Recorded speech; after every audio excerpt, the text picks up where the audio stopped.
तिकडे अंबादास दानवेंचं विरोधी पक्ष नेतेपद आता धोक्यात येण्याची शक्यता आहे। उद्धव ठाकरेंचे आमदार आमशा पाडवी यांनी एकनाथ शिंदेंच्या शिवसेनेत प्रवेश केलाय।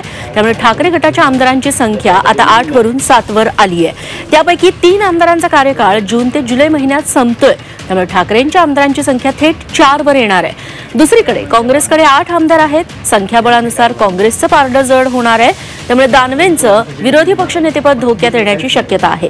मात्र सध्या तरी काँग्रेसने विरोधी पक्षनेतेपदावर दावा केलेला नाही। पाहुयात ठाकरेंची शिवसेना आणि काँग्रेसमधील आमदारांचं संख्याबळ आता नेमकं कसं आहे।